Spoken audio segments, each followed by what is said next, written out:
Bonjour à tous et bienvenue dans Smart Patrimoine. Smart Patrimoine, l'émission qui vous accompagne dans la gestion de vos finances personnelles, mais l'émission qui décrypte également avec vous les enjeux et les actualités du secteur de la gestion de patrimoine. Une émission que vous pouvez retrouver tous les jours sur Bismart, sur bismart.fr, sur les réseaux sociaux de Bismart. Et bien sûr, vous pouvez nous écouter en podcast sur toutes les plateformes de podcast. Au sommaire de cette édition, nous ferons tout d'abord un point sur l'entrée prochaine en application de la réglementation MiCA pour les stablecoins le 30 juin prochain. Qu'est-ce que cela change pour le secteur, pour les émetteurs de stablecoins, mais peut-être aussi pour les PSAN en France? Nous en parlerons dans un instant avec Faustine Fleuret, présidente et directrice générale de l'ADAN. Nous enchaînerons ensuite avec Enjeu Patrimoine, un enjeu patrimoine consacré aux investissements dans le secteur de l'hydrogène. Comment se porte le secteur d'activité et comment regarder la classe d'actifs d'un point de vue investisseur? Des questions que nous aborderons dans un instant avec Alexandre Cornu, gérant action thématique chez CPRM, mais aussi avec Pierre-Étienne France, CEO de I24 et CEO et cofondateur de 5T Hydrogène. Et puis enfin, dans la troisième partie de l'émission, dans l'œil du CGP, nous ferons le point avec Régis Yankovici, fondateur et dirigeant de Luxavis, sur l'impact du politique sur l'épargne des Français. On se retrouve tout de suite sur le plateau de Smart Patrimoine. Et c'est parti pour l'écho des cryptos, le rendez-vous dédié aux cryptoactifs de Smart Patrimoine. Et en l'occurrence aujourd'hui un point réglementaire, puisque dans quelques jours, le 30 juin prochain, entre en application et en vigueur donc le règlement MiCA, Market in Crypto Asset, pour les stablecoins. C'est la première étape avant une prochaine date qui est, elle, le 30 décembre prochain. Mais première date dans quelques jours pour les stablecoins. Et nous en parlons avec Faustine Fleuret. Bonjour Faustine Fleuret. Bonjour Nicolas. Bienvenue sur le plateau de Smart Patrimoine. Vous êtes présidente et directrice générale de l'ADAN. Dans quelques jours, donc, ce texte dont on a beaucoup parlé dans l'émission, cette fameuse réglementation européenne des cryptoactifs, entre en vigueur pour les stablecoins. Alors les stablecoins, on va redéfinir ce que c'est dans un instant. Peut-être avant qu'on rentre un petit peu dans le détail des impacts sur les différents acteurs en matière de crypto-monnaies et cryptoactifs, un mot sur MiCA, cette réglementation, et pourquoi est-ce qu'on commence par les stablecoins ? Alors effectivement, MiCA est un règlement très large qui va concerner d'abord au 30 juin les émetteurs de stablecoins et tous les participants de marché au 30 décembre avec ceux qu'on connaît peut-être un peu mieux, les prestataires de services sur actifs numériques qu'on va appeler les crypto-asset service providers, qui les sont fameux ceux PSAN, qui permettent exactement l'échange, la conservation de cryptoactifs ou des services affiliés à investissement comme la gestion de portefeuille, le conseil, etc. Donc c'est une réglementation européenne comme vous l'avez dit, c'est-à-dire que il y aura un passeport européen attaché au fait d'être autorisé sous MiCA par une autorité, ce qui va être facilitant par rapport à l'existant, c'est-à-dire par exemple en France le régime PSAN, qui quand on est enregistré en France auprès des autorités de régulation financière, ça nous permet d'adresser au public français mais pas au public européen. Bien sûr, oui. Il faut aujourd'hui s'enregistrer un peu partout. Donc ce qui est pénible, on va dire, ce qui est coûteux, et donc ça c'est l'avantage de la réglementation MiCA qui entre en application. Et ça crée un marché européen quelque part des cryptoactifs. Complètement. Ça favorise l'expansion des acteurs à l'Europe. Ça favorise aussi l'arrivée d'acteurs internationaux en Europe pour cette clarté et cette uniformisation des règles au niveau européen. Et par rapport à la question pourquoi les stablecoins en premier, ça remonte en fait à des craintes d'il y a quelques années déjà, quand Facebook, à l'époque, Meta depuis, avait annoncé son projet de stablecoin qui s'appelait Libra, qui s'est renommé Diem et qui n'est plus un projet aujourd'hui, qui a été abandonné. Mais ça avait fait très peur à l'ensemble des autorités publiques et même de l'écosystème bancaire privé. Et c'est pour ça qu'il y avait eu beaucoup de réflexions très tôt, donc c'était 2019, et que MiCA a été le véhicule réglementaire adapté pour mettre ces réflexions en dur avec des règles relativement importantes. D'accord. Et donc on commence par les stablecoins aujourd'hui. On rappelle quand même que la différence entre un stablecoin et ce qu'on pourrait appeler une crypto-monnaie, c'est le fait que ce soit indexé, par exemple, sur des monnaies fiat, c'est ça ? Alors, il y a plusieurs stablecoins, mais on va dire la caractéristique commune, c'est qu'ils vont conserver une valeur stable. Alors, soit par rapport à une unité monétaire, un dollar, un euro, soit par exemple une once d'or, une unité de quelque chose. Mais ce qui veut dire que ce n'est pas du tout quelque chose de volatile, c'est un actif qui va avoir sa valeur stable. D'accord. Et la façon de la conserver peut être différente, soit en se référant à une monnaie, donc par exemple de l'euro, du dollar, c'est-à-dire que les émetteurs vont garder en réserve autant d'euros qu'ils vont en émettre sur la blockchain, ou alors ils peuvent se référer à une combinaison, par exemple, de cryptoactifs, de matières premières, un ensemble de droits et de valeurs. Et donc là, on va avoir une autre catégorie de stablecoins. Je le précise parce qu'en fait, dans la réglementation MiCA, il y a 2 sous-régimes des stablecoins duquel on parle. Alors, on connaît peut-être mieux les stablecoins indexés à des devises. Bien sûr. C'est aussi ceux qu'on connaît le plus, le Tether, l'USDC, etc. On connaît peut-être un petit peu moins cette deuxième catégorie de stablecoins. Ces 2 stablecoins, 2 catégories, ces émissions de stablecoins vont être réglementées par MiCA à partir du 30 juin. Qu'est-ce que ça change concrètement pour des émetteurs de stablecoins dès le 1er juillet ? Alors, il y a plusieurs obligations qui vont leur être incombées, qui sont, on va dire, relativement pareilles selon le type de stablecoin dont on parle, à quelques peu de choses près, mais dans les grandes obligations, on va avoir notamment l'obligation d'information aux souscripteurs, c'est-à-dire donner l'information sur qui est l'émetteur, qu'est-ce que le jeton octroie en termes de droits, quelle est sa valeur, quels sont les risques, etc. Aussi des obligations en matière d'avertissement auprès du public qui va souscrire ces stablecoins, le risque d'illiquidité, voilà, le fait que... Comme un produit financier quelque part. Voilà, de toute façon, la réglementation MiCA, qu'on parle des stablecoins ou des PSAN plus tard, c'est vraiment inspiré de la réglementation financière traditionnelle. Et d'ailleurs, sur les stablecoins, ce qui est intéressant de remarquer, c'est que pour émettre des stablecoins euro-dollar, par exemple, donc ceux indexés sur la devise, il faut être établissement de monnaie électronique ou établissement de crédit. Donc il faut être encadré par la réglementation financière traditionnelle. Donc voilà. Obligation d'information. Obligation d'information, obligation sur la réserve, la façon de la sécuriser, la façon de l'investir, le droit au remboursement, par exemple, aussi très important, des reporting aux autorités, une supervision qui n'est pas forcément claire concernant les stablecoins de la deuxième catégorie, mais s'agissant des stablecoins dollars ou des stablecoins euros, ils seront demain supervisés par les autorités nationales bancaires, donc par exemple la CPR en France, sauf si, et ça c'est une nouvelle règle, et c'est justement inspiré de ce qui a fait peur quand Libra a été annoncé, pour des stablecoins dits systémiques, c'est-à-dire qui font peser un risque significatif selon des critères qui sont clairement établis, il y a une supervision européenne des émetteurs de stablecoins à ce niveau-là. Ça, c'est pour les émetteurs de stablecoins. Est-ce que ça a un impact à court terme pour les PSAN qui eux-mêmes verront cette entrée en application de la réglementation MiCA, mais plutôt à la fin de l'année ? Complètement. Demain, pour les stablecoins dont les émetteurs ne seront pas en conformité avec MiCA, ces stablecoins ne pourront pas être listés par les PSAN qui doivent se mettre en conformité avec MiCA. Donc ils ne pourront plus être proposés au grand public si jamais on n'est pas en conformité avec la réglementation. Au public européen, d'accord. Donc voilà, il y a déjà des plateformes qui ont annoncé délister certains stablecoins à partir du 30 juin. D'accord. Et donc l'ensemble des PSAN qui sont en train de se préparer et se mettre en conformité avec MiCA pour être prêts au 30 décembre ont cela en tête. Par contre, il y a des questions et des flous encore aujourd'hui pour les PSAN par rapport à l'entrée en application de ce régime des stablecoins, notamment parce que les stablecoins, pour ceux dont je parlais, les stablecoins dollars ou les stablecoins euros, il y a une question sur l'interprétation d'une des dispositions de MiCA qui dit que c'est assimilé à de la monnaie électronique. D'accord. Or, de la monnaie électronique, c'est considéré comme des fonds. Et quand on fait des transferts de fonds, sous la réglementation traditionnelle, en fait, c'est un service de paiement. Et auquel cas, il nous faut une autre autorisation, celui de prestataire de services de paiement. Sauf que ça, c'est une interprétation qui est très floue, sur laquelle nous, le secteur, l'ANAN, nous ne sommes pas d'accord avec l'interprétation de la Commission européenne ou de l'autorité européenne bancaire, et qui a des conséquences graves, c'est-à-dire tout ce qui serait du transfert de stablecoin euro demain, donc de ces electronic money tokens dont on parle, il faudrait une autorisation supplémentaire pour des acteurs qui sont déjà en train de se mettre en conformité avec une réglementation spécifique qui est MiCA. Et le sujet est débattu, discuté aujourd'hui ou... Tout à fait, avec les institutions européennes, avec les autorités françaises, parce que la question, finalement, elle est assez urgente si on prend le 30 juin comme échéance pour savoir ce qu'il faut faire.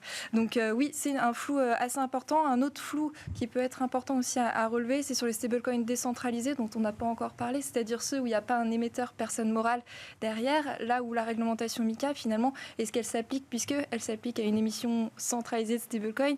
Qu'est-ce qu'on fait de la finance décentralisée quand il y a des stablecoins ? Voilà, là aussi, il y a des questions sur lesquelles il faut absolument qu'on puisse avancer rapidement.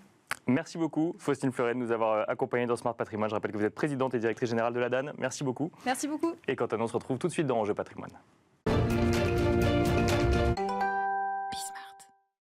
Nous enchaînons à présent avec Enjeu patrimoine, un enjeu patrimoine consacré à la thématique d'investissement hydrogène. Comment aborder la classe d'actifs en 2024 ? Pour en parler, nous avons le plaisir d'avoir deux experts du sujet sur le plateau de Smart Patrimoine. Nous avons le plaisir d'accueillir tout d'abord Pierre-Étienne Franc. Bonjour Pierre-Étienne Franc. Bonjour. Vous êtes cofondateur et directeur général de i24 et à vos côtés, on a le plaisir d'accueillir également Alexandre Cornu. Bonjour Alexandre Cornu. Bonjour. Vous êtes gérant action thématique chez CPR-AM et notamment en charge du fonds CPR Invest Hydrogène. Donc vous êtes tout indiqués tous les deux pour effectivement nous témoigner un petit peu des grandes dynamiques et des grands drivers au sein de la classe d'actifs. On va commencer avec vous, Pierre-Étienne Franc.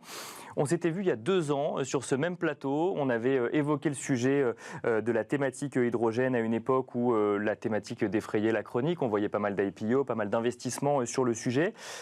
2 ans plus tard, en 2024, où est-ce qu'on en est ? Il y avait beaucoup d'ambition sur le développement du secteur qui finalement est peut-être parti un petit peu plus lentement que ce qu'on en attendait il y a 2 ans. Comment on dresse un petit peu un premier bilan aujourd'hui ? Disons que le secteur va très bien, il continue à croître. Simplement, les gens avaient mis des espérances dans le secteur qui lui demandaient d'aller à une vitesse qu'aucune autre vague énergétique dans le passé n'avait atteinte. Pour vous donner un ordre de grandeur, on demandait à l'hydrogène de déployer une demande d'énergie en 10 ans équivalente à ce que le gaz naturel liquide a fait en 50 ans. D'accord. Bon. Okay. Donc ça, c'était pas possible. Et ensuite, il y a 2-3 choses qui se sont passées qui ont fait que la croissance du secteur continue, mais qu'elle a été un peu ralentie. C'est que la géopolitique n'est pas très brillante. Bien sûr, oui. Les taux d'intérêt ont monté. On est quand même dans un monde d'actifs, donc plus les taux d'intérêt montent, plus c'est difficile d'être compétitif. L'inflation n'a pas aidé non plus. Donc dans cet environnement-là d'incertitude, la croissance du secteur des annonces de projets a commencé à atteindre un plateau. Mais ce qui est important, c'est à la fois le nombre de projets annoncés pour déployer l'économie de l'énergie. On est passé, il y a 2 ans, on était à quelques centaines, on est à 1500 projets. D'accord, oui. Plus de 700 donc milliards, il y a quand même un gros développement. Oui. Et le grand sujet, c'est le taux de conversion. C'est-à-dire combien de projets qui ont été annoncés sont effectivement, finalement, décidés et se font. Bon, on est monté de quelques centaines de millions d'euros de décisions par mois à 3 milliards. D'accord. Donc ça monte, ça. Okay. Et puis la taille des projets monte. Et puis nous, en tant que plateforme d'investissement, depuis 2 ans, on a donc levé 2 milliards, on les déploie. On a quand même déployé 30% dans des projets qui sont en train de se construire. Donc en fait, malgré petite musique parfois qui aime bien être un peu se lamenter, dire bien sûr, oui. Les choses avancent en fait très très bien. Les choses avancent bien. Quand on parle de projets en matière d'hydrogène, on parle de quoi concrètement ? Parce que c'est vrai qu'on connaît beaucoup les sujets en lien avec la mobilité. Ça s'arrête là forcément ? Alors déjà, surtout la mobilité, il y a des gens qui disent la mobilité, ça va peut-être pas aller jusqu'au bout parce qu'il y a des endroits où la batterie fait bien le job. Bon, c'est très bien qu'il y a d'autres sujets où la batterie ne fait pas le job, la mobilité intensive, les taxis, les camions, le maritime, etc. Là, on aura besoin de beaucoup de mobilité. Mais ce qui est en train de prendre le pas de manière certaine et naturelle rapidement, c'est l'industrie lourde qu'il faut décarboner. D'accord. Nous, par exemple, nous sommes investis dans la première usine de fabrication d'acier plat en Europe depuis 70 ans, qui va s'alimenter en hydrogène pour réduire le minerai de fer. Cet hydrogène est fait à partir d'hydroélectricité en Suède, où le coût de l'énergie n'est pas cher du tout.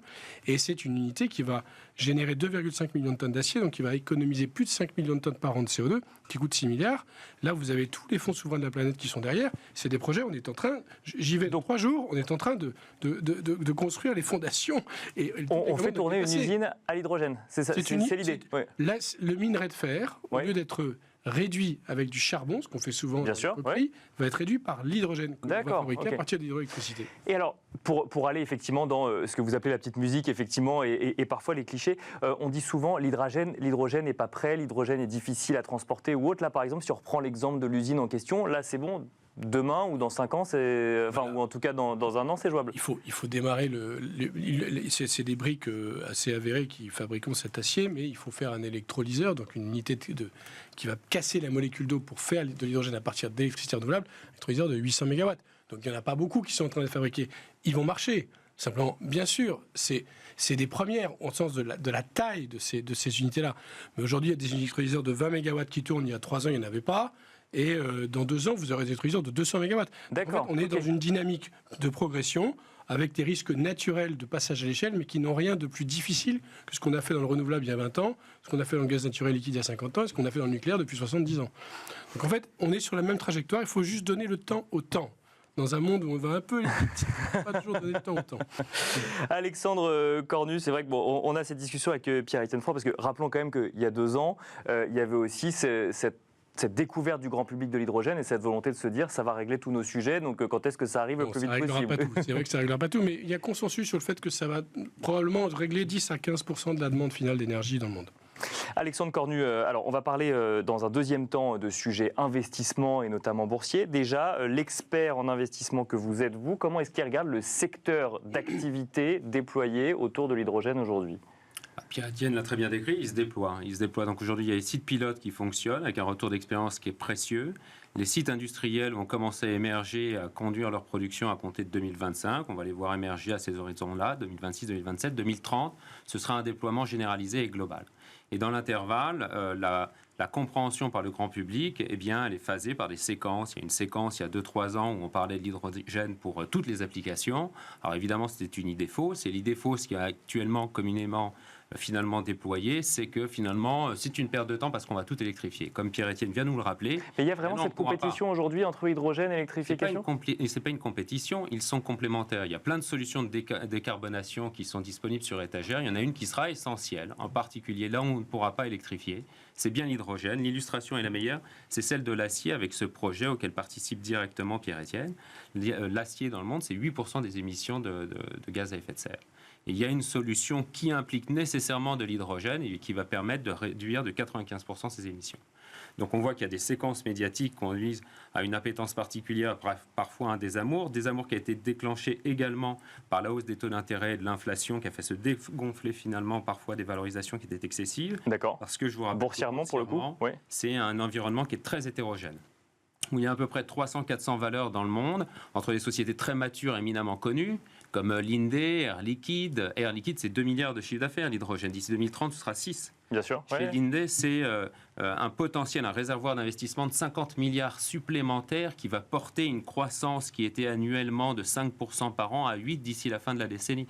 Donc vous voyez que ça infuse énormément des sociétés qui sont déjà extrêmement matures, connues, avec des équilibres financiers bien maîtrisés, mais à côté desquels, et c'est pour ça que l'univers est très hétérogène, il y a des jeunes pousses, spécialistes, pure players de l'hydrogène, qui sont en train de passer à l'échelle industrielle des équipements dont ils sont encore en train de stabiliser les technologies.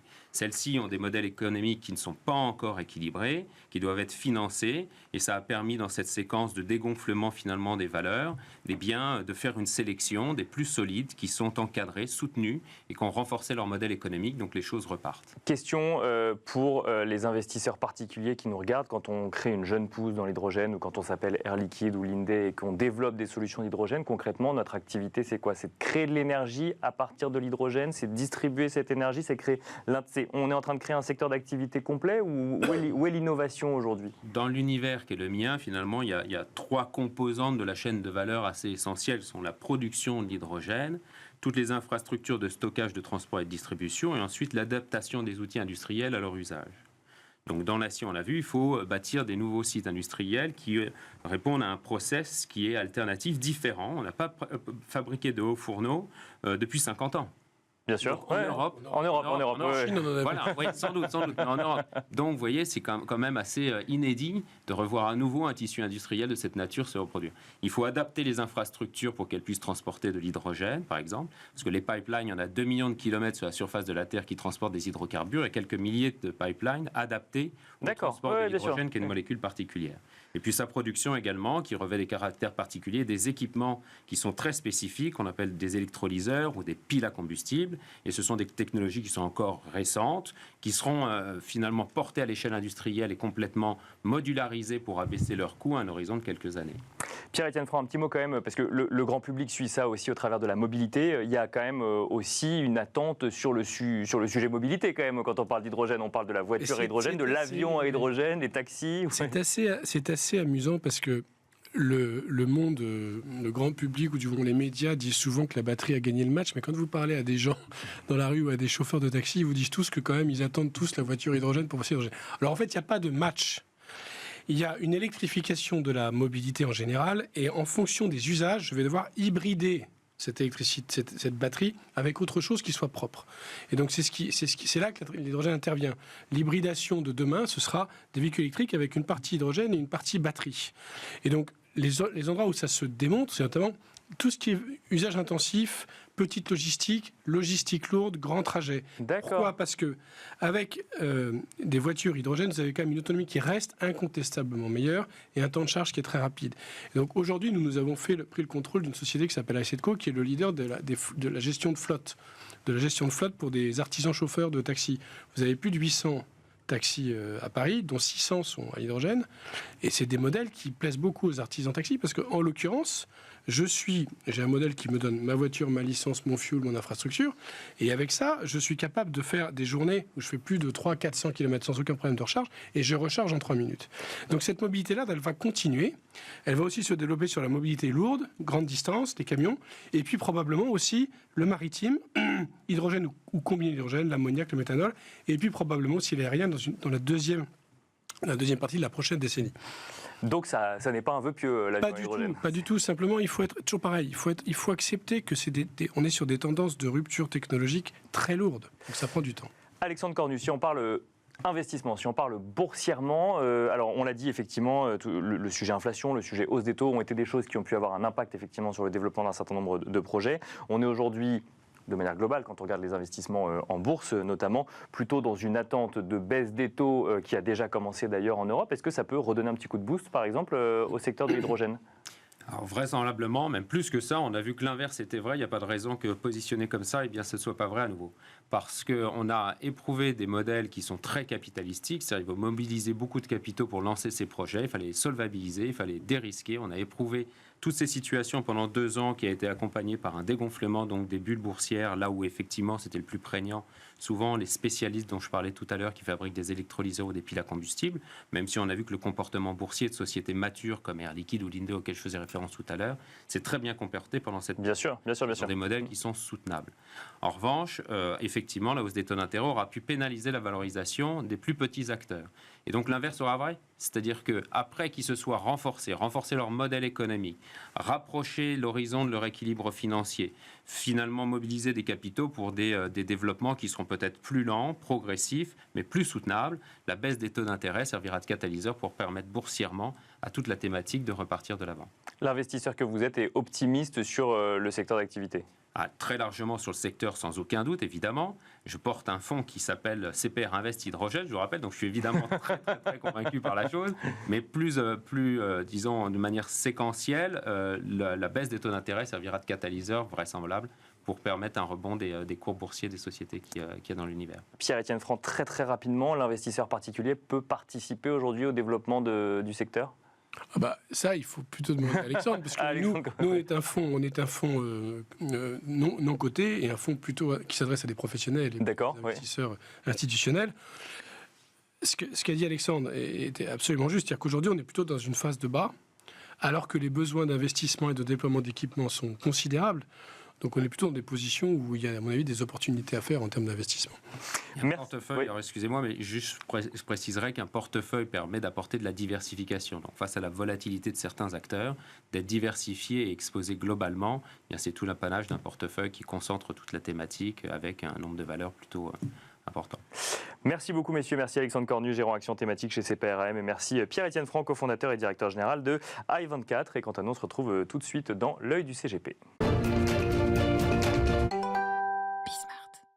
Nous enchaînons à présent avec l'œil du CGP et un thème tout à propos en cette période d'élections législatives anticipées. Nous allons regarder l'impact du politique et notamment du sujet politique en ce moment en France sur l'épargne des Français avec Régis Yankovici. Bonjour Régis Yankovici. Bonjour Nicolas. Bienvenue sur le plateau de Smart Patrimoine, fondateur et dirigeant de Luxavie. Depuis l'annonce quand même d'Emmanuel Macron de la dissolution de l'Assemblée nationale et donc ces élections législatives anticipées, beaucoup d'épargnants se posent un petit peu la question quand même de... Il nous la pose aussi. Oui, c'est ça. Qu'est-ce que je fais globalement ? Exactement. Alors, il y a beaucoup de choses à dire. On va essayer de faire tenir tout ça en 5 minutes. La première chose, c'est de voir la réaction des marchés. Globalement, le CAC 40 a baissé d'à peu près 4%. Dans le même temps, le DAX, qui est un peu une référence, baissé de 1,5%. Donc l'écart est réel, sans être non plus magistral. Du côté des taux d'intérêt, on a un écart de taux entre la France et l'Allemagne qui est en moyenne historiquement de 50 points de base et qui s'est écarté à 75 points de base. Donc on a gagné 25 points de base. Ça n'a rien d'alarmant réellement. On a déjà connu ce genre d'écart en 2020, en 2018, donc c'est quelque chose d'assez récurrent. D'accord, donc c'est un indicateur, c'est une conséquence, mais c'est pas non plus alarmant, si je comprends. Exactement. On prend la température, on voit que finalement, il fait pas, je sais pas si chaud ou si froid, mais en tout cas, c'est pas une température excessive. De la même manière, l'euro a pas tant bougé que ça. Il a plus bougé la veille des résultats, la veille de la dissolution, donc le vendredi, suite au chiffre du chômage, que suite à l'annonce des résultats et de la dissolution. Maintenant, une fois qu'on a dit ça, il faut voir, est-ce que finalement c'est une bonne occasion pour encore agir, ou finalement c'est que les marchés ont intégré que c'était pas si grave. Surtout qu'on est encore en période de campagne électorale. Oui. Le 7 juillet, pour le coup, il y a différents scénarios. Il y a un scénario avec une formation politique à l'extrême à l'Assemblée nationale en majorité relative ou absolue, et un scénario, alors évidemment, avec le camp présidentiel. Mais est-ce que ça peut vraiment faire changer la donne en matière d'investissement ? La grande difficulté, c'est d'abord d'essayer de faire des prévisions politiques qui soient fiables. C'est déjà compliqué. Bien sûr. Ensuite, c'est de croire ce qui nous est annoncé. C'est encore très compliqué. Et d'ailleurs, ce qui est annoncé, c'est en cours de route, puisque, par exemple, le RN vient de faire une conférence de presse ce matin. Bien sûr. Donc, tout est intégré au fur et à mesure et tout est changeant. Donc, ça dépend à quel type d'investisseurs on parle. Si on parle à des gens qui vont faire du court terme, ils peuvent essayer de profiter d'excès. Par exemple, si les marchés baissaient fortement le jour des résultats du premier tour ou du deuxième tour. Parce que les investisseurs ont pour habitude de surestimer les effets à très court terme. Donc, pour entre guillemets, les traders, c'est un bon milieu, il y a de la volatilité, on capte des écarts. Mais de sous-estimer les effets à long terme. Les effets à long terme, c'est qu'on est parti vers, il me semble, c'est ce qu'on disait au mois de novembre dernier dans l'émission, une droitisation de l'Europe, avec différents impacts au niveau de l'immigration, au niveau de la dette. Et je crois qu'il ne faut pas attendre, quel que soit le gouvernement, à ce qu'il y ait une réduction de la dette d'ici 2 ans et demi, les élections présidentielles. Donc finalement, l'actif qui me paraît le plus à risque aujourd'hui, c'est plus la dette française que les actions ou que même l'euro. D'accord. Et donc, je tire une petite sonnette d'alarme sur la dette française, parce qu'il est vrai que la politique de Macron a été de dire « je dépense pour relancer la machine ». Ça n'a pas fonctionné. On a beaucoup dépensé. On voit d'ailleurs la dette française qui a été dégradée. On voit qu'aujourd'hui, le 10 ans français, on ne l'a pas en tête, est supérieur au 10 ans portugais. Ouais, c'est vrai qu'on le compare souvent avec l'Italie, mais il y a d'autres pays en Europe, effectivement. Donc, oui, parce qu'on le compare aux fameux PIGS, qu'on disait de manière un peu dédaigneuse. Les PIGS, il y avait le Portugal, et aujourd'hui, la dette française se paye plus cher que enfin, les taux sont plus élevés que les taux portugais. Donc attention à cette dette française. Alors les Français se disent, bon, dette française, moi j'en ai pas dans mon portefeuille, mais c'est pas tout à fait vrai, parce que si vous avez un contrat d'assurance vie avec du fonds euro, vous avez de la dette française. Vous avez beaucoup de dette française. Enfin, faut regarder, faut demander. Ouais. Donc je Et sais si la nouvelle dette française se paye plus cher, la valeur de ce que vous avez dans vos fonds euros, du coup, baisse mécaniquement. Diminue. Alors il y a des mécanismes comptables qui font que les assureurs maintiennent un taux, mais ces réserves vont diminuer. Forcément. En tout cas, il y a une prise de risque supplémentaire sur le fonds en euros, ça me paraît évident, et c'est pour ça qu'en tant que spécialiste de l'assurance vie luxembourgeoise, on a un nombre d'appels croissant depuis quelques jours. En 10 secondes, Régis Jancovici, on attend de voir globalement quand on est épargnant, on se prépare Écoutez, nous, concrètement, ce qu'on a fait dans les portefeuilles, c'est qu'on a vendu toute la dette française. D'accord. On pouvait avoir dans certains ETF. Donc on réagit. Donc effectivement, il y a eu cette réaction-là. Sur les actions, on était déjà absent. Je l'avais signalé au mois de novembre. Donc on n'a pas eu grand-chose à faire de ce côté-là. Merci beaucoup, Régis Jancovici, de nous avoir accompagnés dans l'émission Smart Patrimoine. Je rappelle que vous êtes fondateur et dirigeant de Luxavie. Et quant à nous, on se retrouve très vite sur Bismart.